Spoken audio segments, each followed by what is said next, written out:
Legendary monsters, ones we often hear in stories, find themselves living on long after their tenures have come to a conclusion. Why? Because their stories and legacies have been passed on through generations, reminding those listening of the countless victories and obstacles they've overcome to achieve their dreams. And while we won't be sitting down with the likes of Moby Dick, Count Dracula, or even Dr. Frankenstein, we do have the very real opportunity to sit down one-on-one with another kind of monster looking to secure its own legacy. A professional caster, a YouTube content creator, a podcast curator, an entrepreneur, a grinder, a mutant, a superhero, a dad, an innovator, an artist, a visionary, and most importantly, a monster in his own right. Yes, sir. Yes, sir. Let's go. Way to set the stage for the boy. Yeah, I'm here, man. I'm here. Ready to talk about everything and everything, dude. Thanks for having me on. Thanks for inviting me. Big shout outs to eFuse. Love what you guys are doing. And let's get to it. I appreciate that, man. You know, I thought about this going into it, and I told you before we got on here, I don't just want to come on and ask you about your backstory. I will ask you in just a second to kind of give a light touch point of who you are and how you came to be, but I really want to dig into the finer things so that people watching this can glean some information. They can walk away with some tidbits, because I think you have a lot to offer, more so than face value of just like, okay, cool, you made it. But I think watching your content, you have a very real tact in telling people how you made it and how you can follow it and what you can do with your own experience. So let's start off with the layup. It's really easy. Can you give me a little bit of background? Everyone's got a journey in esports. What kind of got you here? And just go high level for us. We don't have to go into super specifics, but what got you into gaming? What kind of got you into content creation? What got you to kind of where you are today in a more lighter touch point? Yeah, sure. I would fast forward a lot of the filler, but essentially I was addicted to these mobile games, Clash of Clans, and I was really into shooters like Battlefield 3 way back when, talking 2011, 2012, stumbled across Twitch. I figured this is a way to capture my content so that I can upload it to YouTube later down the line. Turned out Twitch was just a very unique, awesome experience, and I built a dope community back then. And again, I was tackling a niche, which was what I thought at the time was something no one was doing and no one was doing. It was playing phone games. And that's because I was just in love with Clash of Clans, man. So I innovated and kind of pioneered this new space onto Twitch. Twitch embraced me for it. And that's where my growth and my break into esports began. That's awesome. Even what you just said there, I have so many touch points. I'm going to branch off there. Let's start at the very basis. You talked about Twitch. You're a highly accredited Twitch streamer and partner. You've worked your way up and you've obviously put in the grind, and you know the grind better than anyone else. Obviously, getting partner status is not easy. With webcams, OBS integrations, and even the ease of access to build a new PC easier than ever before, many are trending toward becoming aspiring Twitch streamers. I'm seeing more and more people on socials talk about the tolls it's taking on their mental health and being valued, not by your content, but by a viewership number. What general advice do you have for those setting out on this career path, for those that think they want to be the next Twitch superstar? So I want to preface this by saying when I became a Twitch partner on the platform, you needed 300 to 500 concurrents on the platform. If that was the requirement today, we'd have literally probably no one getting partnership on a week-to-week, month-to-month basis, and something that felt actually achievable. So really think about it, right? When I first applied for partner, I was denied because I only had 350 concurrents. Like I needed 500. So that really just kind of puts it into perspective how much more accessible it is to make a career as a content creator or break into the space. And I do think there's a toxic culture around glorifying the numbers and glorifying long stream hours. I was one who definitely did just that. I put, the quote unquote grind on a pedestal. And it was working harder, not smarter, as I really began to understand the streaming culture and understand how to bring people to the channel in other ways. I began to optimize, my workload. And that's why I do push a lot of different kind of, tactics or methods, right? Pathways to success, because there's so many ways to get there. Some ways are just going to be harder than others. I agree. And I think it talks about consistency is one of the pieces that is the overarching theme of what you said, consistency being the key driving force towards success. I love what you said about not putting the grind on a pedestal. I think we come into this entrepreneurial space where everyone wants to be an entrepreneur. The Gary Vaynerchucks of the world are teaching people what to do. And these kids are now adopting it into their mantras where they're like, I got to grind. Well, there's a lot more to it than just the grind. And I want to dig into that a little bit further with you. From my experience, it's not always the most talented making their way to the top, but sometimes the most consistent, right? Consistently putting out good content, meaningful content. It may not be the next, Brad Pitt, but it's still a fantastic piece of content nonetheless. My question to you is, you tout having 9+ jobs and balancing a family, being a dad. How do you find that consistency to do everything in a day? What inspires you to put in the long hours for the quote unquote grind? So what inspires me, it's not even like an inspiration anymore. It's more of like a lifestyle. When I'm not working, if anything, I have more anxiety when I don't have something to do. I've always been a kind of self-improvement kind of person. So even on my quote unquote days off, sometimes the day off to me is literally just live streaming a game that I wouldn't otherwise play and kind of kicking back very freely and enjoying my free time in any way that's going to, either one, let me have fun, or two, I can take away something beneficial from it. Like, I don't know, picking up a new art study or something like that. How do I balance it? I guess over time, as I've started to get more and more of a workload, right, on my shoulders, I began to cut more and more away from other aspects, right? So then it became more of a balancing scale. And I would say nowadays, I just live by a calendar, man. I quite literally just dice out where I need to be and when I need to be there. And then I tackle those things, and I try not to let the workload blow up on me. And then as I started to grow, I really began realizing, you got to spend money to make money. So I have an exceptional team that I help everyone kind of facilitate income. And, I offshore a lot of different duties where I can, so that, again, we can scale up at a faster, more comfortable pace. Yeah, that's fascinating. I mean, there was so much to touch on from what you just said about the balancing act. I mean, I think so many people try to run before they walk. They try to have so many, different platforms running at full cylinder. They like to come out, whether it's Twitch, you want it to look like Ninja the first day you start. And that's just not a realistic expectation. You want your content being pushed on TikTok or Instagram to look like the Noah Becks, the Bryce Halls, or, you want to be the Instagram celebrity just right out the gates. Can you talk about the length of time that you went about this? Because this is not an overnight success. This is years and years in the making. You didn't just start with a team. You didn't just start with payroll. You didn't just start with a schedule. Can you just give us a little bit of background, but in the mind of MonsterDface, of how long it took you to get here, or maybe the changes you went through to get up to this point? Yeah, so I'm approaching like 10 years in the industry in this exactly career my point. path. That's exactly my point. 10 years is what I want people to take away before he starts this. Yeah, so like I said, I jumped onto Twitch in 2011. My earliest streams were in 2012. It took me a year before I actually got partnered. So I was doing it very much as a hobby before I picked up mobile gaming. And I realized, hold up, I have something special here. I think my community is growing. So let's think about that time block for a second. I jump into Twitch. I jump into the live streaming culture. Before it was a culture, before it was something cool to do, it was literally a hobby first. And it was something that was, again, an escape, because where I come from, pretty much extreme poverty, right? I'm from the Bronx, New York City. We didn't grow up with much. So the little bit that I was getting this all of a sudden additional income, it was very foreign to me. Even being able to facilitate a conversation like this, you'd be surprised. I had zero public speaking skills. So it was very, very different. I've evolved over the years. I've gone now more into, I would say, work-friendly, business-friendly type of content, right? Something that's a lot more digestible, consumable for people to buy into as well. And that's something we'll talk about. But so for the first 2 years, I kind of got into it. I grew into it. I became a partner. By my third year, I was full-time. I was really confident, and all the while juggling at this time, college, right? So I have my associate's degree in criminal justice. So, I had some kind of a plan. I wasn't sure where I was going, but I knew that at the time, hey, this streaming thing is very unique, and this is probably not going to happen again, not the way it's happening right now. And from going to my first conventions and traveling out of state for the first time in my life, I met a lot of different people, and the knowledge and experience that I picked up along the way is things that help me evolve and elevate me to the next platform. One of the first, I guess, key takeaways that I picked up along the way was I met a friend.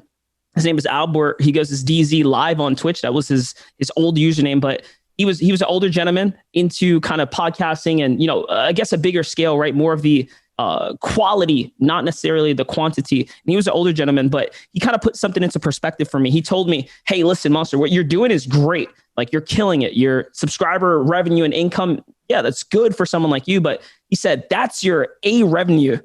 You need that to be your C revenue. And I was like, what are you talking about, dude? Like, my donations, my subs are amazing. Like, what more do I need? And then he kind of put something new into my brain. He was like, listen, the A money comes from the companies.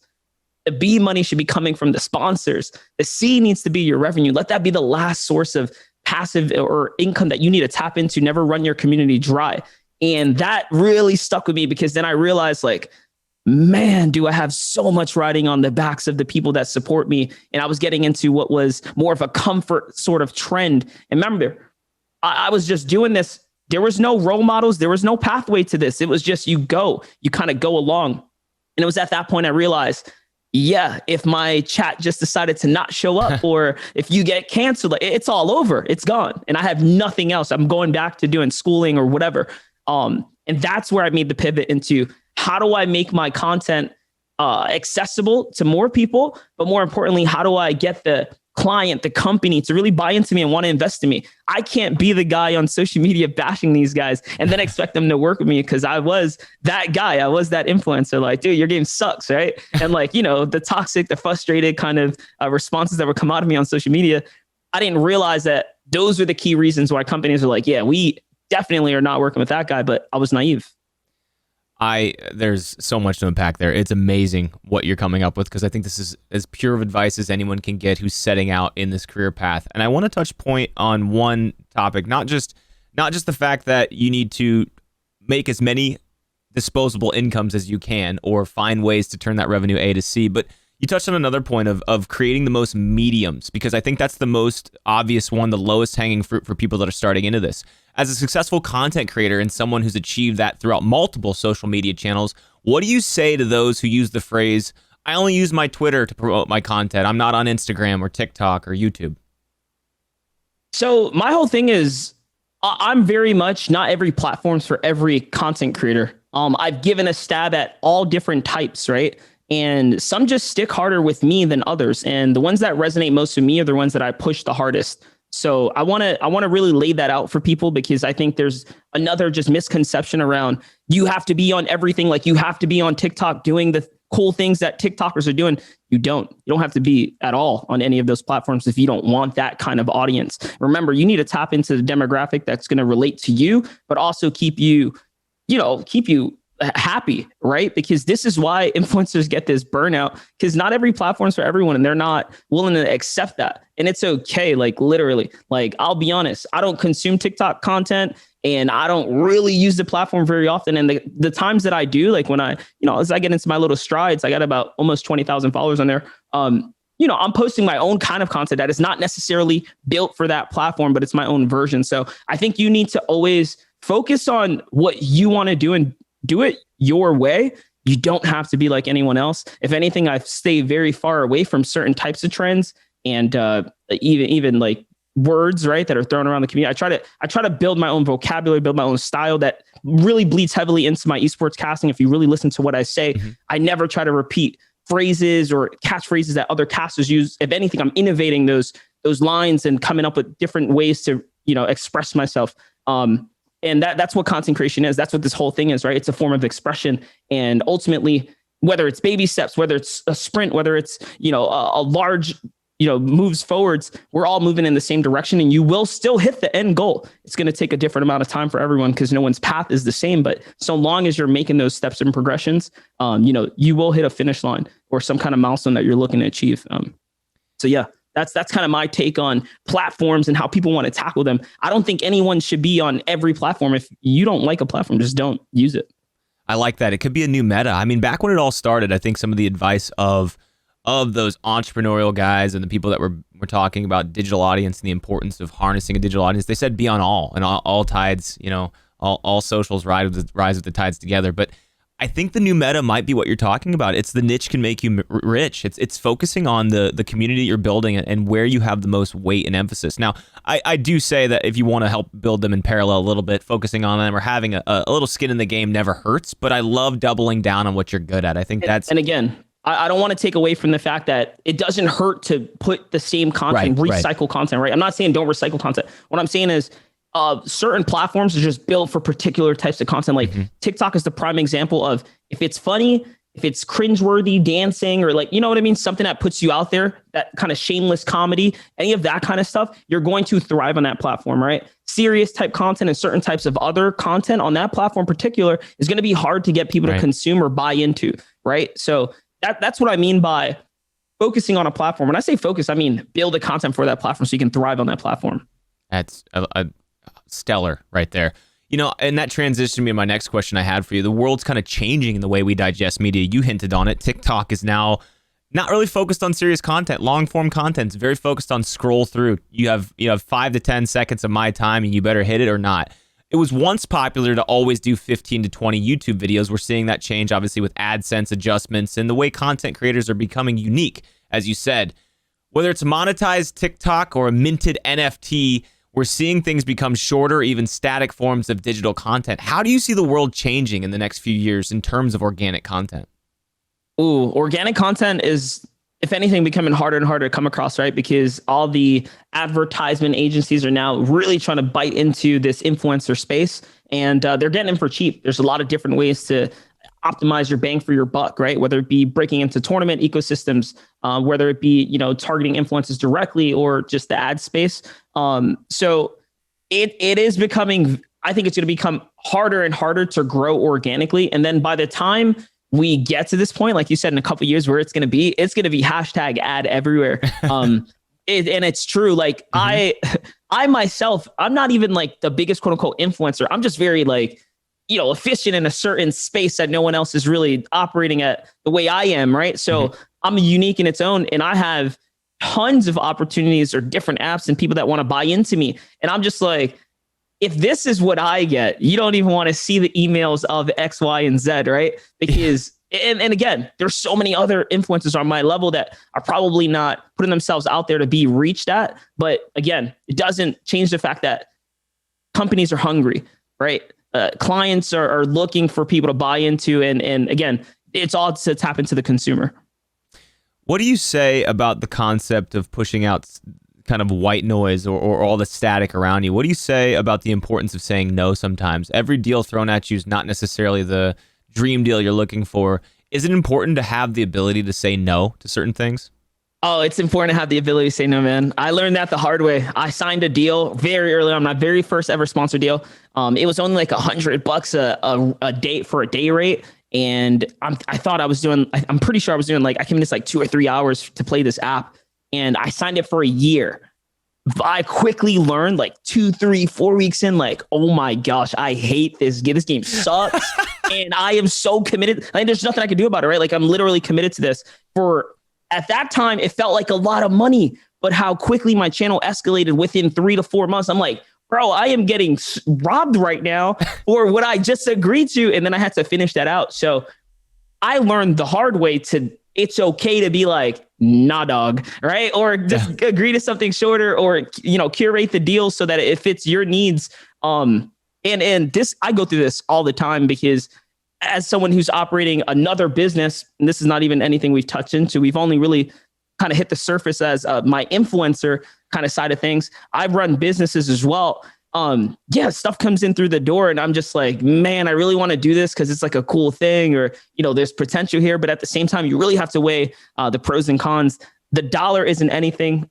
Once you reach financial freedom, and by financial freedom, I'm just talking about, like being good, right? Like you don't have to work for the check anymore. You can work for the project, for the quality to then grow your brand and all that kind of good stuff. It is so much better. And you'll be a lot happier having that freedom to be able to pick and choose, right? And then at least move strategically. I think there's got to be a part 2 at some point to this. There's so much that I could go into in the business side. We have so much relatability coming into this conversation. I can pick your brain on a variety of business topics too. I want to talk about a little bit about the jump. The world's changing, and it's important to acknowledge that certain long-held beliefs should be re-examined. It's not necessarily you have to go to high school, you have to go to college, you have to get that 9 to 5 and work the Fortune 500 and that success. You've been someone who's carved their own route. Like you said, you started from, not to be disrespectful, but you started from very much not much. You started from what you would quote the quote-unquote bottom, and you've worked your way now on top, right? Shout out to some rap artists. But what piece of advice would you give someone who's 18 to even 28, because that's still very young, who's looking to break out of their norm? How do you push that place of fear and turn it into a place of comfort? I think the crazy part is there's a viewer for everyone, man. You're going to relate to someone. People are going to vibe with you. You just have to give it time, and you got to work smart to get your exposure out there in a right way that's going to attract the people that you want to attract to you. The difference is some people just feel like they need the biggest numbers. The biggest numbers don't necessarily mean that you're going to draw in the people that you want to be surrounded by. So that's a good starting point. It's never too late to kick off. If anything, I think if I was blown up now and I was like 45, people would probably be even more interested in what the heck I'm doing. Like, you know what I mean? Because then it'd just be that much more impressive, right? If anything, I'm like in the normal age range, 28, kind of just finally 10 years later, right? Put all the work. It's now starting to kick in. Yeah, I'm excited for my late 30s to see where the heck I'm going to be, right? Because we're in the front lines right now. We're in the front of this whole entire industry as it's growing, and we're really defining what it is going to be. But it's never too late. I think everyone has something unique to offer. And again, just remember that when you create content, make sure you're making what you're making to attract the type of person you want to attract, be surrounded by you, because that's going to be your community. Those are going to be the people that you want to ride or die with. And those are the ones you want riding with you when everything starts to kind of go uptrend for you, or when it comes time to start activating deals, right? You need people to believe in you and want to buy into the products you're trying to sell and whatnot. And we see it all the time where people are unhappy with where they find themselves because they chase the number, right? The numbers don't equal the quality that you're probably going to, make you feel like you're successful. Yeah, I think that importance you spoke on of saying no to the brand deal also is applicable to saying no to the viewership. I think so many people see, well, I'm at 10 viewers, so I should be happy, but I hate 4 of the 8 that come in. It's just awful. Well, here's the thing, right? Let's look at different ways to gain viewership. Easy things that are going to gain viewership. Controversy, right? Controversy. Giveaways. Let's just say giveaways, spending money, like literally pack openings, or right, things that are just unattainable for the norm and can bleed into your pocket and make you operate at a negative. But for how long, right? Like, what is really your strategy here? So there's so many different ways to quote unquote get the numbers. The numbers don't mean anything if you're not building something that's going to then allow you to step on that or platform from there to the next thing, or continue to expand your horizon. So I've been through I've been through so many different avenues of it. A lot of which were because I found it to be fun and enjoyable in the moment. But when I look back at it, like, what did I really, get from doing X, Y, and Z, right? It was just fun for the moment. So, and sometimes that's enough, Yeah, it is what it is.